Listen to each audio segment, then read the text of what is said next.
ನಮಸ್ತೆ. ನೋಡಿದ್ದು ಅರಶಿನ ಗಿಡದ ಥರನೇ ಉಂಟು, ಆದರೆ ಇದು ಸೌಗಂಧಿಕ ಪುಷ್ಪ ಅಂತೇಳಿ ಇದರ ಹೆಸರು. ಇದನ್ನು ನಾವು ಕಳೆ ಗಿಡ ಅಂಥೇಳಿ ಎತ್ತಿ ಬಿಸಾಕಿ ಕೂಡ ಇಡ್ತೇವೆ. ಇದು ನೋಡಿ, ಹೂವು ತುಂಬ ನೋಡಲಿಕ್ಕೆ ಚಂದ ಮತ್ತು ಒಳ್ಳೆ ಸುಗಂಧ ಬಿಡ್ತದೆ. ಮಹಾಭಾರತದಲ್ಲಿ ಕೂಡ ಇದರ ಕಥೆ ಉಂಟು. ಭೀಮನು ತನ್ನ ಹೆಂಡತಿ ದ್ರೌಪದಿಗೆ ಸೌಗಂಧಿಕ ಪುಷ್ಪವನ್ನು ಕೊಡ್ತಾನಂತ ಹೇಳಿ ಕಥೆನೇ ಉಂಟು. ಮತ್ತು ಇದು ಹೆಚ್ಚಾಗಿ ಇದರ ನೀರಿದ್ದ ಕಡೆಯಲ್ಲಿ ಜಾಸ್ತಿ ಬೆಳೀತದೆ ನೋಡಿ. ಇಲ್ಲೆಲ್ಲ ನೀರು ಬೀಳ್ತದಲ್ಲ, ಅದಕ್ಕೆ ಒಳ್ಳೆ ಬೆಳೀತದೆ, ಸೊಂಪಾಗಿ ಬೆಳೀತದೆ ಇದು. ಮತ್ತು ಇದರ ಮೂಲ ಸ್ಥಾನ ನೇಪಾಳ ಮತ್ತು ಹಿಮಾಲಯ, ಆದರೆ ದಕ್ಷಿಣ ಭಾರತದಲ್ಲಿ ಎಲ್ಲ ಕಡೆಯಲ್ಲಿ ನೋಡಲಿಕ್ಕೆ ಸಿಗ್ತದೆ. ಇದರ ಹೆಸರು ಕನ್ನಡದಲ್ಲಿ ಸುಗಂಧಿ ಹೂ, ಮತ್ತು ನಾರ್ಮಲಾಗಿ ನಮ್ಮದು ಇಲ್ಲಿ ಎಲ್ಲ ಸುರುಳಿ ಹೂ ಅಂತ ಹೇಳಿ ಕರೀತಾರೆ. ಮತ್ತು ಇಂಗ್ಲೀಷಲ್ಲಿ ಬಟರ್ಫ್ಲೈ ಜಿಂಜರ್ ಅಂತ ಕೂಡ ಹೆಸರುಂಟು ಇದಕ್ಕೆ. ಇದು ಹೂ ಉಂಟಲ್ಲ, ಬೆಳಗ್ಗೆ ಹೊತ್ತು ಹೀಗೆ ಮೊಗ್ಗಾಗಿರ್ತದೆ, ಮಧ್ಯಾಹ್ನದ ಹೊತ್ತಿಗೆ ಸ್ವಲ್ಪ ಅರಳ್ತದೆ, ಮತ್ತು ಸಂಜೆ ಹೊತ್ತಿಗೆ ಫುಲ್ ಅರಳಿ ಅದರ ಸುವಾಸನೆ ಬೀರ್ತದೆ. ಮತ್ತು ನೋಡಿ, ಇದು ಒಂದು ಗೊಂಚಲಲ್ಲಿ ಹೀಗೆ ನೋಡಿ, ಒಂದು ಗೊಂಚಲಿದ್ದು ಇದರಲ್ಲಿ 1 2 3 4 ಬೆಳೀತದೆ. ಇದು ಒಂದೇ ಸಲ ಮೊಗ್ಗು ಬಿಡ್ತದೆ, ಒಂದೇ ಸಲ ಕೆರಳುವಾಗ ಅದು ನೋಡಲಿಕ್ಕೆ ತುಂಬ ಸುಂದರ. ಇದರಲ್ಲಿ ಔಷಧಿ ಗುಣ ಹೇರಳವಾಗಿ ಉಂಟು. ಹಾಗೆಯೇ ದೇವರಿಗೂ ಕೂಡ ಇಡ್ತೇವೆ, ಹಾಗೆ ನಮ್ಮ ತಲೆಗೆ ಕೂಡ ಮುಡ್ಕೊಳ್ತೇವೆ. ಹಾಗಾದರೆ ಇದರ ಔಷಧಿಯ ಗುಣವನ್ನು ನೋಡುವ. ನಾನು Asha Udupa Kateel. Welcome back to Karavali Mirror.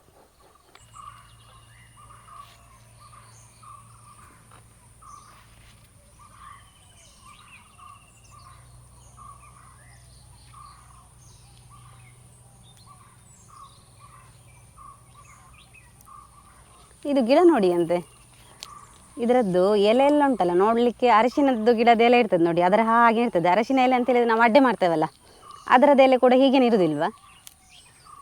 ಇದು ಅದು ಯಾವ ಗಿಡ ಇದು ಯಾವ ಗಿಡ ಅಂತೇಳಿ ನಮಗೆ ನೋಡೋರಿಗೆ ಉಂಟಲ್ಲ ತುಂಬ ಕನ್ಫ್ಯೂಷನ್ ಇರ್ತದೆ, ಅಂದರೆ ಅಷ್ಟು ಪರಿಚಯ ಇರಬೇಕು ನೋಡಿ ಗಿಡದ್ದು. ಮತ್ತು ಇದರದ್ದು ಉದ್ದ ನೋಡಿ, ಒಂದು 3 ರಿಂದ 4 ಅಡಿ ಉದ್ದ ಉಂಟಿದು.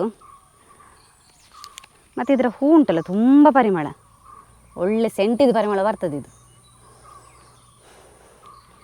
ಮತ್ತು ಇದು ಬೇರು ನೋಡಿ ಅಂತ ಒಂಥರ ನೂಲಾಗಿರ್ತದೆ ನೋಡಿ. ಇದರ ಕಾಂಡ ಕೂಡ ಉಂಟಲ್ಲ ಒಂಥರ ಶುಂಠಿಯಾಗಿರ್ತದೆ.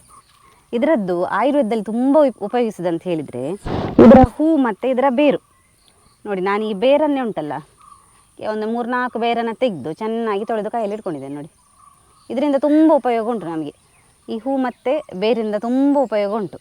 ಈ ಉರಿ ಮೂತ್ರ ಮತ್ತು ಮೂತ್ರ ಕಟ್ಟುವಿಕೆ ಸಮಸ್ಯೆ ಇರ್ತದೆ ನೋಡಿ, ಆ ಸಮಸ್ಯೆಗೆಲ್ಲ ಇದರ ಬೇರಿನ ಕಷಾಯ ಉಂಟಲ್ಲ ತುಂಬ ಒಳ್ಳೆಯದು.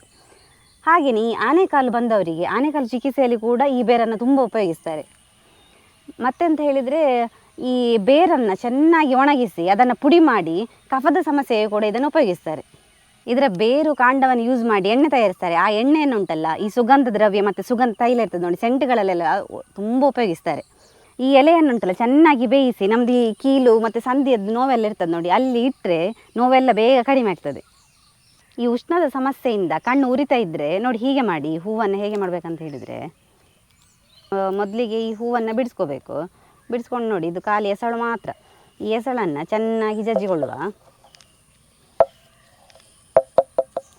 ಜಜ್ಲಿಕ್ಕೆ ಇದಂದರೆ ತುಂಬ ಸ್ಮೂತ್ ಇರ್ತದೆ, ಸ್ವಲ್ಪ ಜಜ್ಜಿದ ಕೂಡಲೇ ಉಂಟಲ್ಲ ಪೇಸ್ಟ್ ಥರ ಆಗ್ತದೆ. ಪರಿಮಳ ಮಾತ್ರ ಉಂಟಲ್ಲ ಒಳ್ಳೆ ಪರಿಮಳ ಇದರದ್ದು. ಸ್ವಲ್ಪ ಜಜ್ಜಿದ್ರೆ ಸಾಕಿದು. ಇದನ್ನುಂಟಲ್ಲ ನಮ್ಮದು ಉರಿ ಬರ್ತದಲ್ಲ ಕಣ್ಣು, ಹೀಗೆ ಕಣ್ಣು ಮುಚ್ಚಿಕೊಂಡು ಅದರ ಮೇಲೆ ಹೀಗೆ 2 ಕಣ್ಣಿಗೆ ಹೀಗೆ ಪೇಸ್ಟ್ ಇಟ್ಕೊಂಡ್ರೆ ಅದು ತಂಪಾಗ್ತದೆ. ಅಂದರೆ ಕಣ್ಣು ಮುಚ್ಚಿಕೊಂಡು ಇಡಬೇಕು ನಾವು, ಅಥವಾ ಈ ಹೂವಿನ ಹೆಸರನ್ನು ಉಂಟಲ್ಲ ಇಡಿಯಾಗಿ ಇಟ್ಕೊಂಡ್ರೆ ಕೂಡ ಆಗ್ತದೆ. ಈಗ ಜಜ್ಜಿ ಇಟ್ಟರೆ ನಾವು ಒಳ್ಳೆ ಎಫೆಕ್ಟಿವ್ ಆಗಿರ್ತದೆ ನೋಡಿ. ನಾನೀಗ ಈ ಬೇರನ್ನು ಅರೆದುಕೊಳ್ತಿದ್ದೇನೆ. ಇದರದ್ದುಂಟಲ್ಲ ಉಪಯೋಗ ತುಂಬ ಉಂಟು. ಮೊದಲು ಈ ಬೇರನ್ನು ಅರೆದುಕೊಳ್ಳುವ.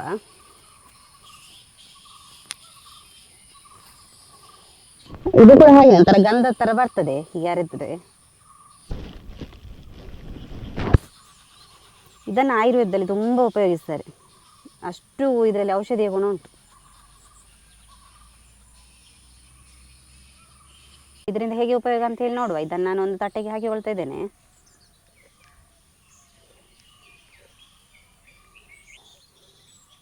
ನೋಡಿ, ತುಂಬ ತೆಗೆದರೆ ತುಂಬ ಬರ್ತದೆ. ನಾನು ಇದು ಸ್ವಲ್ಪ ನಿಮಗೆ ಹೇಳಲಿಕ್ಕೆ ಅಂತೇಳಿ ಇಷ್ಟು ತೆಗೆದೆ ಅಷ್ಟೇ. ಇದು ನಮಗೆ ಚರ್ಮದ ತುರಿಕೆ ಎಲ್ಲ ಬರ್ತದೆ ನೋಡಿ. ಇಲ್ಲಿ ಕೆಲವೊಂದು ಸಲ ಹೀಗೆ ತುರಿಸ್ತಾ ಇರ್ತೇವೆ ನಾವು, ಅದು ಸುಮ್ಮನೆ ಅಲರ್ಜಿ ಆದಾಗಿರ್ತದೆ, ಅಲ್ಲಲ್ಲಿ ಅಪ್ಪ ಬರೋದು ಹಾಗೆಲ್ಲ ಆಗ್ತದೆ ನೋಡಿ. ಆವಾಗ ಹೀಗೆ ಬೇರನ್ನು ತೆಗೆದು ಆ ತುರಿಕೆ ಜಾಗಕ್ಕೆ ಹಚ್ಚಿದರೆ ಅದೆಲ್ಲ ಕಡಿಮೆ ಆಗ್ತದೆ. ಮತ್ತು ಚಿಕ್ಕ ಮಕ್ಕಳಿಗೆ ಉಂಟಲ್ಲ ಬೇದಿ ಸಮಸ್ಯೆ ಇರ್ತದಲ್ಲ, ಆವಾಗ ಕೂಡ ಹಾಗೆಯೇ ಈ ಬೇರನ್ನು ತೆಗೆದು ಎದೆ ಹಾಲಿನ ಜೊತೆಗೆ ಇದನ್ನು ಬೆರೆಸಿ ಮಕ್ಕಳಿಗೆ ಕುಡಿಸಿದರೆ ಬೇದಿ ಎಲ್ಲ ಕಡಿಮೆ ಆಗ್ತದೆ. ಸಾಮಾನ್ಯವಾಗಿ ಜ್ವರ ಬರ್ತದೆ ನೋಡಿ, ಆ ಜ್ವರ ಬಂದಾಗ ಈ ಬೇರನ್ನು ಹೀಗೆ ತೆಗೆದು ಅದನ್ನು ಹಣೆಗೆ ಲೇಪ ಮಾಡಿ ಹಚ್ಚಿದರೆ ಜ್ವರ ಇಳಿತದೆ. ನೋಡಿದ್ರಲ್ಲ ಇದರದ್ದು ಹೂ ಮತ್ತು ಬೇರಿನಿಂದ ಎಷ್ಟೆಲ್ಲ ಉಪಯೋಗ ಉಂಟಂತ ಹೇಳಿ. ಈ ಗಿಡನ ಕೂಡ ನಿಮ್ಮ ಹಿತ್ತಲಲ್ಲಿ ಉಂಟಲ್ಲ ಬೆಳೆಸಿ, ಅಂದರೆ ತುಂಬ ಇದಕ್ಕೆ ಆರೈಕೆ ಬೇಕಾಗಿಲ್ಲ. ಇದು ನೀವು ಸ್ವಲ್ಪ ನೀರಿದ್ದ ಕಡೆಯಲ್ಲಿ ಮತ್ತು ತಂಪು ಜಾಗದಲ್ಲಿ ಬೆಳೆಸಿದರೆ ಸಾಕು, ಒಳ್ಳೆ ಸೊಂಪಾಗಿ ಬೆಳೀತದೆ. ಇದರ ಹೂ ಉಂಟಲ್ಲ ದೇವಿಗೆ ತುಂಬ ಪ್ರಿಯವಾದ ಹೂ. ಮತ್ತು ಇದರದ್ದುಂಟಲ್ಲ ಹೂವಿದ್ದು ಪರಿಮಳಕ್ಕೆ ಮಾರು ಹೋಗದೆ ಹೆಂಗಸರ ಇಲ್ಲ ಅಂತ ಹೇಳ್ಬೋದು. ಅಂದರೆ ಅಷ್ಟು ಪರಿಮಳ ಬೀರ್ತದೆ. ಈ ಹೂವನ್ನು ನಾವು ಕಟ್ಟಿ ತಲೆಗೆ ಮುಡಿದರೂ ಕೂಡ ಒಳ್ಳೆ ಪರಿಮಳ ಬೀರ್ತಾ ಇರ್ತದೆ. ನೀವು ಕೂಡ ಈ ಗಿಡವನ್ನು ನಿಮ್ಮ ಮನೆಯಲ್ಲಿ ಬೆಳೆಸಿ. ಹಾಗೆ ನಮ್ಮ ಚಾನಲ್ನ ನೋಡ್ತಾ ಇರಿ, ಸಪೋರ್ಟ್ ಮಾಡ್ತಾ ಇರಿ. ಹಾಗೆ ನಮ್ಮ ಚಾನಲ್ಗೆ ಸಬ್ಸ್ಕ್ರೈಬ್ ಆಗಿ ಫಾಲೋ ಮಾಡ್ತಾ ಇರಿ. ಹೀಗೆ ಮುಂದೆ ಇಂಟ್ರೆಸ್ಟಿಂಗ್ ವಿಡಿಯೋದೊಂದಿಗೆ ಸಿಗುವ. Thank you.